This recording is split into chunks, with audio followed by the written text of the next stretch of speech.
ainda sobre um animal aquático.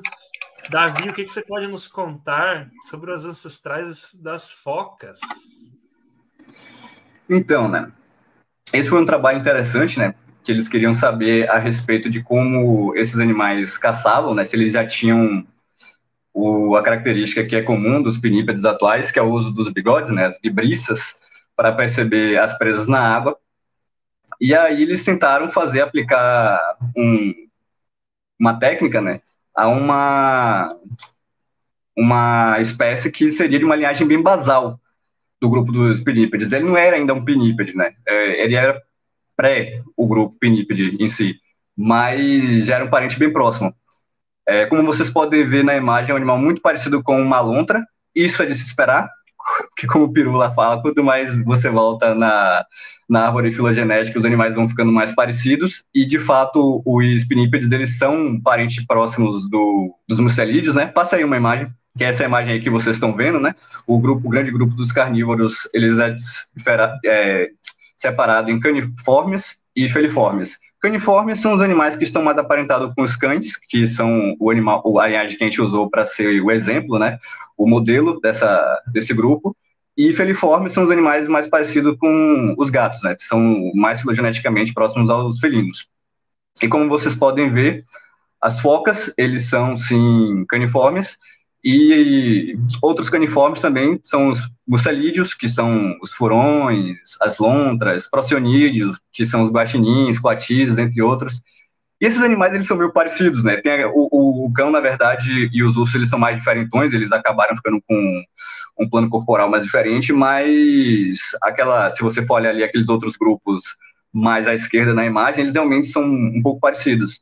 Então, o ancestral em comum deles tinha essa aparência. Então, era de se esperar que as focas ancestrais, aqueles animais que dariam origem às focas, eles realmente tivessem uma aparência que lembrasse, né, a desses outros animais. No caso, uma lontra, por causa da questão do nicho ecológico, né, o animal que estava indo para o hábito de vida aquático, coisas que as lontras também estão fazendo atualmente. Aí aqui a imagem mostra de uma forma mais resumida, né, e o que eles fizeram nesse estudo foi justamente tentar descobrir por formas se eu não me engano, que eles usam no artigo, o nome da técnica não, da área de estudo é a paleoneurobiologia, né, para descobrir como era a conformação do cérebro do animal, usando o crânio, né. Esses animais têm a parte interna do crânio bem preservada, e aí eles conseguem ter um molde, literalmente um molde de como seria a superfície do cérebro e ter uma ideia dessa anatomia, né. Neurocientistas também podem ser paleontólogos. Pois é. E aí, né, eles fazendo um molde dessa parte interna, eles têm uma ideia de como seria a parte cortical, né, essa parte mais externa do cérebro do animal. Eles citam no artigo que esse animal em específico, né, o Potamotherium, ele já tinha sido sugerido como um animal que usava vibriças, porque ele tem um forame infraorbital grande, que é onde passariam nervos, né, para inervar os bigodes, as vibriças. Mas esse forame grande não necessariamente significa que o animal tem vibriças muito inervadas. Ele pode ter apenas muitas vibriças, sendo que essas muitas vibriças não são sensíveis, entenderam? Pode ser, esse forame aumentado pode ser um sinal de um animal com vibriças muito sensíveis ou um animal com muitas vibriças. Então eles não tinham como bater o martelo se isso realmente era um sinal de que ele usava as vibriças para se alimentar. Mas com esse estudo a partir do molde do encéfalo, né, eles poderiam ter uma ideia melhor, porque esse giro aí que está marcado em CG para vocês, ele seria o giro coronal, né? Ele tem ligação com justamente o aparato sensorial da face. Então, seria uma pista de que se realmente esses animais usariam as vibriças para caçar. Aí eles fizeram aqui uma demonstração, né, de como esse giro varia entre as espécies viventes.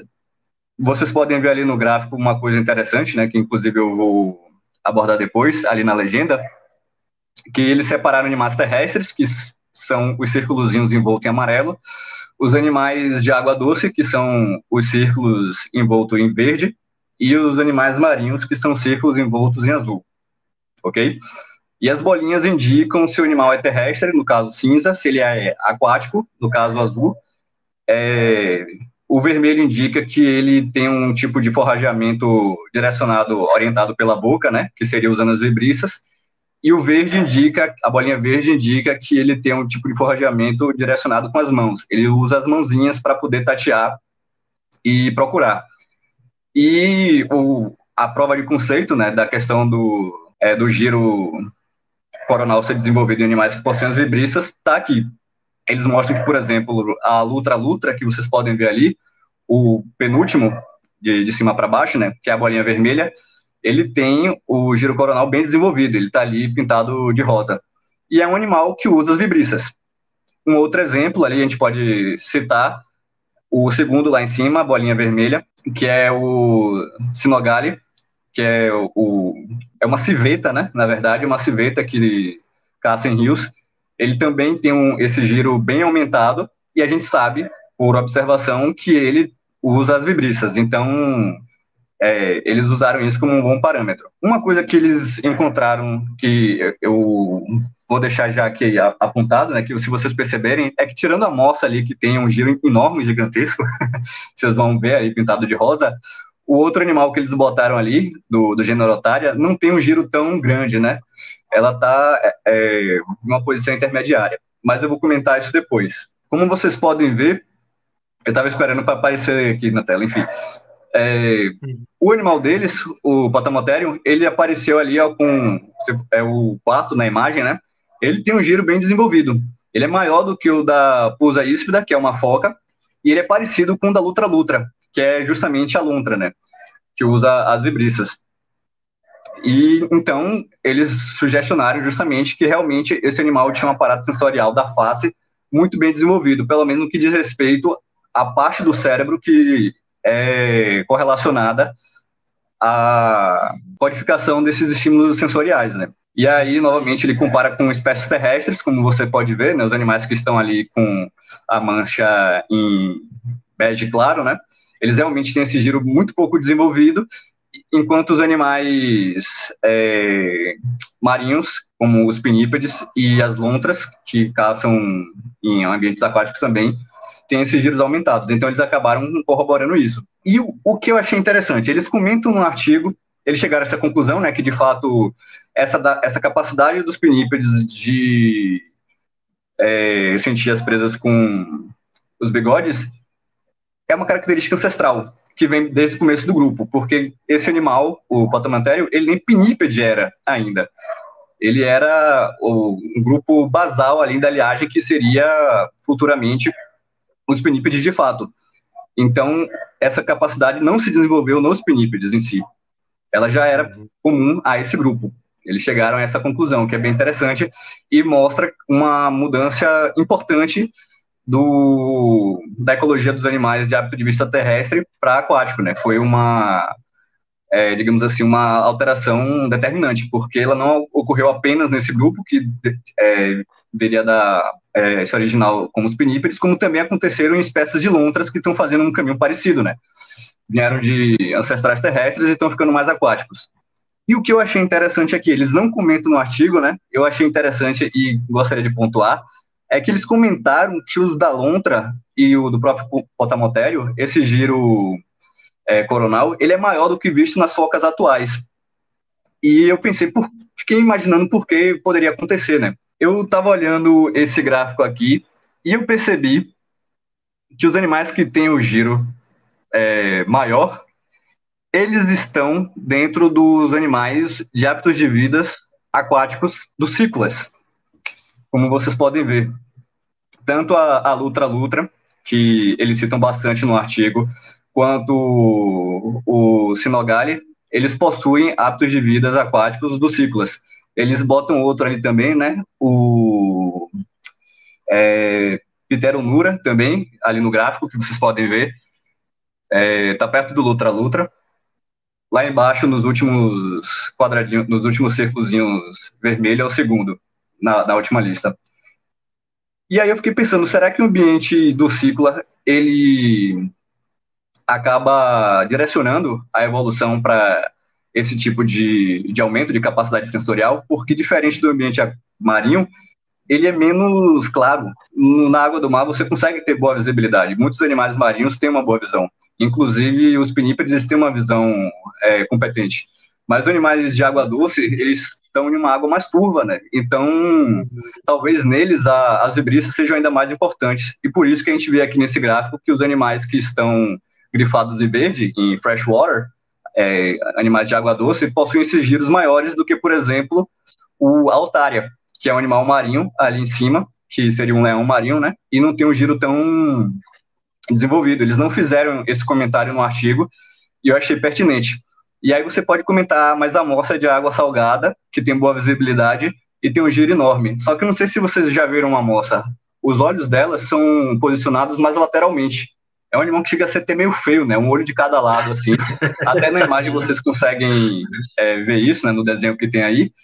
E elas não usam muita visão para comer, porque elas comem mexilhões que ficam enterrados no fundo do leito oceânico, né? E ela usa a vibriça justamente para ir tateando ali e comendo os mexilhões. Então a visão não é tão importante. Mas para as outras focas, para os outros pinípedes, talvez a visão acabe contrabalanceando, né? E eles têm uma menor dependência das vibriças quando comparado, por exemplo, às lontras e ao próprio potamotério do artigo, né? Que eram de água doce, que por sinal o potamotério era de água doce, eles fazem esse comentário no artigo. Então foi uma coisa que eu achei interessante comentar aqui, talvez eles pudessem estender essa pesquisa, né, e fazer justamente essa comparação novamente do tamanho do giro coronal, mas comparando animais, no caso dos pinípedes, né, os animais marinhos e os dos cíclodas, para ver se realmente os dos ciclos têm esse giro mais desenvolvido por uma questão de maior dependência, né? Pela menor visibilidade que eles têm no ambiente de água doce. Nossa, mas faz muito sentido essa tua hipótese aí. Poxa, realmente. Uma coisa que me chamou a atenção quando eu vi essa notícia não era nem sobre essa parte das vibriças, essa parte do giro coronal. É que eu nunca tinha parado para pensar como que era a linhagem anterior que ia dar origem às focas, sabe? Eu nunca tinha pensado, puta, como que é a aparência de um bicho desses? E daí saiu esse artigo, nossa, parecido com uma lontra, que esquisito, mas faz completo sentido, né? O Tamotherium, ele tinha essa aparência de lontra, ele era um animal de água doce, não era de água salgada, e, né, parece que é esse tipo de forma que vai dar origem ali às focas, como a gente conhece, né? Eu nunca tinha pensado, né, em como que esses animais poderiam ser. Mas eu achei curioso porque isso que você citou da visibilidade realmente parece que faz sentido. As vibriças, aí é uma pergunta para você, né? Se você souber. As vibriças, elas têm só função sensorial ou elas têm, tipo, uma função de seleção sexual, por exemplo, né? De display sexual? Rapaz, olha, como bom biólogo que sou, eu diria que provavelmente sim, porque a seleção sexual é um negócio bizarro, né? Mas é primordialmente sensorial. Sensorial. Sim. As vibriças, né, esses bigodinhos, elas estão presentes, aí eu também, uma questão que eu nunca me dei conta. Elas estão presentes em todos os carnívoros? Tem outros animais também.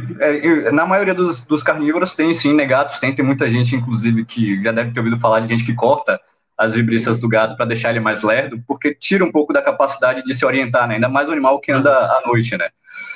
Mas roedores têm, equinos têm, é uma coisa comum de vários mamíferos. Equino tem bigode? Tem. Nossa, eu nunca percebi isso. A maioria dos mamíferos tem. A maioria dos mamíferos.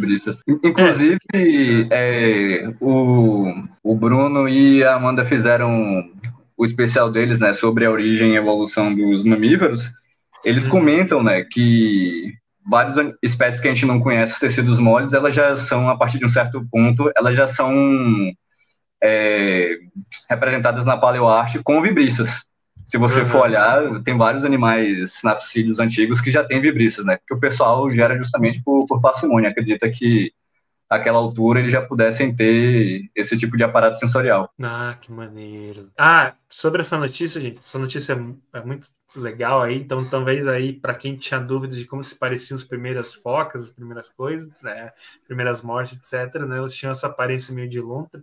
E eu recomendo mais tarde, né, depois da live, que é o Lucas, né? O Lucas ele escreve notícias para o Paleoblog, tá? E ele escreveu uma notícia muito legal, né? Um resumo muito legal dessa notícia lá no blog mesmo, lá no site do Paleoblog. Então eu recomendo que depois, se vocês quiserem saber mais sobre essa notícia, vocês vão lá dar uma olhada, tá? Ficou muito legal. Né? Parabéns aí para o Lucas, ele está escrevendo outras notícias também para o site.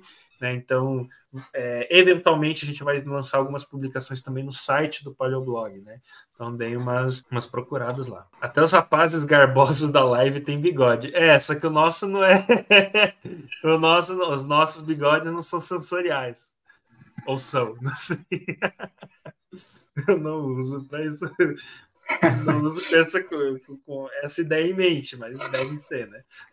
É comum dos primatas não humanos, né? Eles possuem vibrício, assim. Arrancão para ver a sensação. Se for pensar desse jeito, de fato, né? Vai ter uma função sensorial, de dor. Aqui o Gabriel, né? Cavalos tem mesmo, tem tutor que corta e a gente briga porque eles usam muito para tatear a grama.